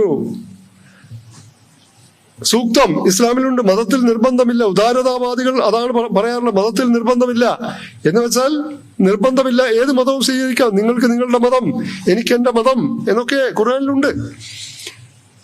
അപ്പൊ മതത്തിൽ നിർബന്ധമില്ല എന്ന ആശയത്തെ മൗദൂദിയും കുത്തുബും സയ്യിദ് കുത്തുബും ഒക്കെ വ്യാഖ്യാനിക്കുന്നത് വളരെ രസാവഹമാണ്. മൗദൂദി പറയുന്നത് മതത്തിലേക്ക് വരുന്നത് മതം നന്നായി പഠിച്ച് ഗ്രഹിച്ച് സ്വാംശീകരിച്ചായിരിക്കുമല്ലോ. പിന്നെ അദ്ദേഹത്തിന് എന്തിനാണ് മതം വിട്ടുപോകാനുള്ള ഒരു ത്വര ഉണ്ടാവുന്നത്? അങ്ങനെ ഉണ്ടാവില്ലല്ലോ. എല്ലാ സംശയങ്ങളും തീർത്തല്ലേ മതത്തിലേക്ക് വരുന്നത്. അപ്പൊ മതത്തിനുള്ളിൽ നിന്നുകൊണ്ട് മറ്റന്വേഷണങ്ങളൊന്നും നടത്തരുത്. അങ്ങനെ നടത്തി എങ്ങാനും ഒരാൾ വിട്ടുപോയാൽ അദ്ദേഹം വധിക്കപ്പെടണം. കുത്തുബ് കുറച്ചുകൂടി മുന്നോട്ട് പോയി മൗദൂദിയിൽ നിന്ന് എല്ലാ ആശയങ്ങളും കടമെടുത്ത് ഈജിപ്ഷ്യൻ സാഹചര്യത്തിൽ, മിഡിൽ ഈസ്റ്റിന്റെ സാഹചര്യത്തിൽ വികസിപ്പിച്ച അറബിയിൽ തന്നെ കുത്തുബ് പറഞ്ഞത് മതത്തിൽ നിർബന്ധമില്ല എന്ന ആ ഖുർആനിക ദർശനം പ്രാവർത്തികമാക്കുക സമൂഹം മൊത്തം ഇസ്ലാമികവൽക്കരിക്കപ്പെട്ടതിന് ശേഷം മാത്രമാണ്. എന്ന് വെച്ചാൽ ഒരു രാജ്യം അല്ലെങ്കിൽ ഒരു സമൂഹം മൊത്തം ഇസ്ലാമിലേക്ക് കടന്നു വന്നതിന് ശേഷമാണ് മതത്തിൽ നിർബന്ധമില്ല എന്നത് പ്രാവർത്തികമാവുക. അതെന്തൊരു വാദമാണ്! എല്ലാരും മുസ്ലിങ്ങളായതിനു ശേഷം മതത്തിൽ നിർബന്ധമില്ല, വേറൊരു ചോയ്സ് ഇല്ലല്ലോ. ചോയ്സ് ഉണ്ടെങ്കിൽ തന്നെ പുറത്തു പോയാൽ വധിക്കണം. ഇത് വാസ്തവത്തിൽ പണ്ഡിതന്മാർ ചൂണ്ടിക്കാണിക്കുന്നത് ഇങ്ങനെ ഒരു സംഭവം ഇസ്ലാമിലില്ല. ഇത് മൗദൂദിയിൽ നിന്ന് കുത്തുബും ഒക്കെ കടമെടുത്തത് മധ്യകാല ക്രൈസ്തവ സഭകളിൽ നിന്നാണ്. അന്ന് ഇൻക്വിസിഷൻ ആ രീതിയിലുള്ള നിയമങ്ങളൊക്കെ ഉണ്ടായിരുന്നു. നമ്മൾ ഈ പ്രൊട്ടസ്റ്റന്റ് റിഫോർമേഷൻ മത നവീകരണ പ്രസ്ഥാനം എന്ന് സൂചിപ്പിക്കുന്ന അതിൽ കാൽവിനിസ്റ്റ് ജോൺ കാൽവിൻ പ്രധാനപ്പെട്ട ഒരാളാണ്. ജോൺ കാൽവിൻ ഇത്തരം ഒരു അഭിപ്രായക്കാരനായിരുന്നു. അതായത് കാൽവിനിസത്തിൽ തന്റെ മതത്തിൽ നിന്ന് പുറത്തു പോകുന്നവർ വധിക്കപ്പെടണം എന്ന ആശയക്കാരനായിരുന്നു. അത് ആ മധ്യകാല ക്രൈസ്തവ സഭയുടെ ആ തീട്ടൂരമാണ് മൗദൂദി ഇവിടെ കൊണ്ടുവരുന്നത്. മൗദൂദി ആവിഷ്കരിച്ച ഇസ്ലാമിസം, പൊളിറ്റിക്കൽ ഇസ്ലാം അല്ലെങ്കിൽ മൗദൂദിസം, അദ്ദേഹത്തിന്റെ മറ്റ് മുസ്ലിം സംഘടനകളിലെ ആളുകൾ, പണ്ഡിതർ പറയുന്നത് ഫിത്ന ഈ മൗദൂദിയത്ത് എന്നാണ്. ഫിത്നയാണ്, കുഴപ്പമാണ് മൗദൂദിയത്ത് എന്ന് ജാമിയത്ത് ഉലമായ ഹിന്ദിന്റെ ഒരു നേതാവിന്റെ ഫിത്ന എന്ന വാക്ക് നിങ്ങൾ പിത്തന എന്ന് മലബാറിൽ പറയും. പിത്തന സംഘടനയാണ് മൗദൂദികൾ. അപ്പൊ ഞാൻ ചുരുക്കുകയാണ്. ഇപ്പോ ഹെഗലിൽ നിന്ന് മാർക്സിൽ നിന്നൊക്കെ, അപ്പൊ മാർക്സ് പറഞ്ഞു ഇതുവരെ എഴുതപ്പെട്ട ചരിത്രം മർദ്ദിതരുടെയും മർദ്ദകരുടെയും സംഘടനത്തിന്റെ അല്ലെങ്കിൽ ചൂഷിതരുടെയും ചൂഷകരുടെയും സംഘടനത്തിന്റെ ചരിത്രമാണ്. മൗദൂദി അത് നേരെ ഇസ്ലാമിക പദാവലികൾ കൊണ്ടുവന്ന് എഴുതി. ഇതുവരെ ഉള്ള ചരിത്രം ഇസ്ലാമും ജാഹിലിയത്തും അല്ലെങ്കിൽ ഇസ്ലാമും താഗൂത്തും, ഇസ്ലാമേതര വ്യവസ്ഥകളും അനിസ്ലാമിക വ്യവസ്ഥകളും തമ്മിലുള്ള സമരമാണ്. അനിസ്ലാമികം എന്ന് പറഞ്ഞാൽ ഏതൊക്കെ വ്യവസ്ഥകളാണ്? അതായത് അത് മതനിരപേക്ഷ ജനാധിപത്യമോ കമ്മ്യൂണിസമോ മാത്രമല്ല, മുസ്ലിം ഭരണം നടക്കുന്ന എന്നാൽ മൗദൂദിയുടെ പ്രമാണങ്ങൾക്കനുസരിച്ച് ശരീഅത്ത് നടപ്പിലാക്കപ്പെടാത്ത എല്ലാ രാജ്യങ്ങളും ഈ ജാഹിലിയ ശക്തികളുടെ ഭാഗമാണ്. അപ്പോ ഈ ജാഹിലിയ എന്ന പദം വാസ്തവത്തിൽ സാമാന്യേന പരമ്പരാഗതമായ എല്ലാ മുസ്ലിങ്ങളും ഇസ്ലാമിന്റെ ആവിർഭാവത്തിന് മുമ്പുള്ള അറേബ്യൻ ലോകത്തെ, അറേബ്യൻ ജീവിത സാഹചര്യത്തെ, സംസ്കാരത്തെ വിശേഷിപ്പിക്കാൻ വിളിക്കുന്നതാണ്. ഇസ്ലാമിന്റെ ആവിർഭാവത്തോടെ അറിവിന്റെ വെളിച്ചം വന്നു എന്നും ജാഹിലിയ അവസാനിച്ചു എന്നുമാണ് പരമ്പരാഗത സാമ്പ്രദായിക വിശ്വാസം. ആ ജാഹിലിയത്തിനെ ആധുനിക കാലത്തേക്ക് വലിച്ചു നീട്ടി ആധുനിക കാലത്തെ സർവ ഇസങ്ങളെയും ജാഹിലിയത്തായി പ്രഖ്യാപിച്ച് ഇസ്ലാമിന്റെ എതിർ വശത്ത് നിർത്തി അതിനെതിരെ യുദ്ധം പ്രഖ്യാപിക്കുകയായിരുന്നു മൗദൂദിയും കുത്തുബും ഒക്കെ. ഇപ്പൊ ഇവര് പറയുന്നത് ഞങ്ങൾക്ക് എന്ത് വേണം, ഞങ്ങൾ അസൽ മതേതര ജനാധിപത്യവാദികളാണ്. കാരണം രണ്ടാണ്. 1985 ചില വ്യവസ്ഥകളോടെ ജമാഅത്തെ ഇസ്ലാമിക്കാർക്ക് വോട്ട് ചെയ്യാൻ തന്നെയുള്ള അവകാശം കൊടുക്കുന്നത്. 1904 ഇതിൽ ഒരു കള്ളവും എഴുതി വെച്ചിട്ടുണ്ട്. ആദ്യത്തെ അമീറായിരുന്ന അബുല്ലൈസ് നദ്വി അക്കാലം തൊട്ടേ ഇന്ത്യൻ സെക്യുലറിസത്തെ അനുകൂലിച്ചിരുന്നു. എന്ന് വെച്ചാൽ ഇന്ത്യൻ സെക്യുലറിസത്തെ ഇന്ത്യൻ മത നിരപേക്ഷ ജനാധിപത്യത്തെ അംഗീകരിച്ച് എന്തുകൊണ്ട് വോട്ട് ചെയ്തില്ല? കഴിഞ്ഞ ഏതാണ്ട് 4 പതിറ്റാണ്ട് വോട്ട് ചെയ്യരുത്, സൈന്യത്തിൽ ചേരരുത്, നീതിന്യായ വ്യവസ്ഥയിൽ പങ്കെടുക്കരുത്, ബാങ്കിങ്ങിൽ ഒരു 5 പ്രധാന മേഖലകളിൽ ജമാഅത്തെ ഇസ്ലാമിക്കാർ ഒന്നും പങ്കെടുക്കാൻ പാടില്ല. പക്ഷേ ഇതിന് മറ്റ് മുസ്ലിം സമുദായത്തിലെ സംഘടനകളും ആളുകളും അഗണ്യ കോടിയിൽ തള്ളിക്കളഞ്ഞു. 99% മുസ്ലിങ്ങളും വോട്ട് ചെയ്തു. അത് വിലപ്പോവുന്നില്ല എന്ന് അവർക്ക് 80കളിൽ മനസ്സിലായി. ആ 80കളിൽ തന്നെയാണ് BJP, ബജ്രംഗ് ദൾ, VHP തുടങ്ങിയ സംഘപരിവാർ ശക്തികൾ ഇന്ത്യയിൽ കൊഴുത്തു വളരുന്നതും. 92 ബാബരി മസ്ജിദ് തകർക്കപ്പെട്ടു. അപ്പോൾ ഈ മതനിരപേക്ഷ ജനാധിപത്യ വിരുദ്ധ നിലപാടുമായി മുന്നോട്ട് പോയാൽ ആത്മഹത്യാപരമായിരിക്കുമെന്ന് അവർ തിരിച്ചറിഞ്ഞു. അപ്പോൾ പല മേലങ്കികളും പല ഉറകളും പലതരത്തിലുള്ള ആഭരണങ്ങളും അണിഞ്ഞു. പരിസ്ഥിതി, ഭൂപ്രശ്നം, ആദിവാസി, ദളിത് പല സംഘടനകളും ഉണ്ടാക്കി. സോളിഡാരിറ്റി, അതുപോലെ തന്നെ forum for free democracy and VR Krishna എല്ലാവരെയും മുന്നിൽ നിർത്തുക. ഏറ്റവും പ്രമുഖരായിട്ടുള്ള മുസ്ലിം ഇതര വ്യക്തിത്വങ്ങളെയാണ്. Forum for democracy and amity എന്ന സംഘടനയുടെ മുൻനിരയിൽ താർക്കുണ്ടേ, അതുപോലെ VR കൃഷ്ണയ്യർ ഒക്കെയായിരുന്നു. അവർക്കറിയില്ലല്ലോ ഇവരുടെ തനി സ്വഭാവം. അതുപോലെ മാധ്യമം പത്രം തുടങ്ങിയപ്പോൾ PK ബാലകൃഷ്ണൻ ആദ്യം, പിന്നെ C രാധാകൃഷ്ണൻ. നോക്കൂ, പിൻ സീറ്റ് നിയന്ത്രണം ആർക്കാണ്? ജമാഅത്തെ ഇസ്ലാമിക്കാർക്കാണ്. അപ്പോൾ ഈ ജമാഅത്തെ ഇസ്ലാമി എന്ന് പറയുന്ന ഈ സംഘടന ഇന്ത്യ ഉപഭൂഖണ്ഡത്തിൽ ഉള്ള ഒരു ഇസ്ലാമിസ്റ്റ് സംഘടനയാണെങ്കിലും ഇന്ത്യയിലും കേരളത്തിൽ വിശേഷിച്ചും ഏറ്റവും കൗശലപൂർവം, ഏറ്റവും സമർത്ഥമായി, ഏറ്റവും തന്ത്രപരമായി അവരുടെ യഥാർത്ഥ ആശയ പദ്ധതികളെ ഒളിപ്പിച്ചു വെച്ചുകൊണ്ട് പുറമെ ഒരു കപട പുരോഗമന മുഖം പ്രദർശിപ്പിച്ചുകൊണ്ട് പ്രവർത്തിക്കുന്ന ഒരു പ്രതിഭാസമാണ്. പ്രതിഭാസം എന്നുള്ളത് വലിയ മറ്റേ ഒരു ഗംഭീരമായ അർത്ഥത്തിലല്ല ഞാൻ പറയുന്നത്. അത് ഈ മനുഷ്യരെ പറ്റിക്കുന്ന ഒരു മതരാഷ്ട്രവാദ സംഘടന പ്രതിഭാസമാണ് കേരളത്തിൽ. ബംഗ്ലാദേശിലും പാകിസ്ഥാനിലും അവരവരുടെ ലക്ഷ്യങ്ങൾ മറച്ചു വെക്കുന്നില്ല. അവിടെ പറയുന്നത് ഞങ്ങളുടെ ലക്ഷ്യം ഇസ്ലാമിക രാഷ്ട്ര സംസ്ഥാപനം തന്നെയാണ്. ഇവിടെ പറയുന്നത് ഞങ്ങൾ ഇന്ത്യൻ മതേതരത്വത്തെ, ഇന്ത്യൻ മത നിരപേക്ഷ ജനാധിപത്യം ഞങ്ങൾക്ക് നെഞ്ചോട് ചേർത്ത് ഞങ്ങൾ പിടിക്കുന്നു. ഞങ്ങൾക്ക് പണ്ടൊക്കെ ഞങ്ങൾ എതിർത്തത് പാശ്ചാത്യ മതേതരത്വമാണ്. പാശ്ചാത്യ മതേതരത്തിൽ എവിടെയാണ് ദൈവാധിപത്യം? എവിടെയാണ് ദൈവദാസ്യം? അവിടുത്തെ ജനാധിപത്യത്തിൽ പരമാധികാരി ജനങ്ങളാണ്. ഇടയ്ക്ക് രാമരാജ്യത്തെ പോലും കൂട്ടുപിടിച്ചു ജമാഅത്തെ ഇസ്ലാമിക്കാർ. ഞങ്ങൾ ഉദ്ദേശിച്ചത് ഗാന്ധിജി പറഞ്ഞ രാമരാജ്യമാണ്. രാമരാജ്യത്തിലും പരമാധികാരം ജനങ്ങൾക്കാണ്. അതേ അർത്ഥശങ്കക്കിടയിൽ ഇല്ലാതെ പറഞ്ഞിട്ടുണ്ട്, ധാർമ്മിക ബോധത്തിൽ പരിപൂർണമായി അടിസ്ഥാനമായ ജനങ്ങളുടെ പരമാധികാരമുള്ള ഭരണമാണ് എൻ്റെ രാമരാജ്യം എന്ന്. പക്ഷെ മൗദൂദിയുടെ ജമാഅത്തെ ഇസ്ലാമികളുടെ പരമാധികാരം അള്ളാഹുവിനാണ്, ദൈവത്തിനാണ്. അപ്പൊ ഇങ്ങനെ വളരെ ശൃഗാല ബുദ്ധിയോടെ, ചതുരുപായത്തോടെ വളരെ കൗശലപൂർവ്വം പ്രവർത്തിക്കുന്ന ഒരു സംഘടനയാണ്. പെട്ടെന്ന് ആൾക്കാർ കണ്ടാൽ ഇവര് വലിയ ദൈക്ഷണികരാണല്ലോ, ഇവര് എല്ലാ പ്രശ്നങ്ങളും അറിയുന്നവരാണല്ലോ, കുറെ കാര്യങ്ങൾ പറയാനുണ്ട്. പക്ഷേ ഇത്ര സൂക്ഷ്മമായി, ഇത്ര തന്ത്രപൂർവം, കൗശലപൂർവം ഈ സംഘടനയെ പറ്റി കാര്യമായൊന്നും അറിയാത്തവരെ പെട്ടെന്ന് കബളിപ്പിക്കാനും പറ്റിക്കാനും അവരുടെ വേദികളിൽ ആനയിക്കാനും ഒക്കെ സാധിക്കുന്നത് കൊണ്ട് മുസ്ലിം സംഘടനകളിൽ വർഗീയവാദം അല്ലെങ്കിൽ മറ്റ് രീതിയിലുള്ള ചില കാര്യങ്ങളില്ല ഇന്ത്യയിൽ എന്ന് ഞാൻ പറയുന്നില്ല. ഇവർ അത്യധികം ആപൽക്കരിക. മറ്റ് സംഘടനകളുടെ അത്ര അംഗസംഖ്യയില്ലായിരിക്കാം, പക്ഷെ അവർക്ക് ഈ പത്രങ്ങളിലൂടെ ടെലിവിഷൻ ചാനൽ സ്വന്തമായിട്ടുണ്ട്, അവർക്ക് ഒരു സൈബർ ഗ്യാങ് ഉണ്ട്, എഴുത്തുകാരുടെ പടയുണ്ട്.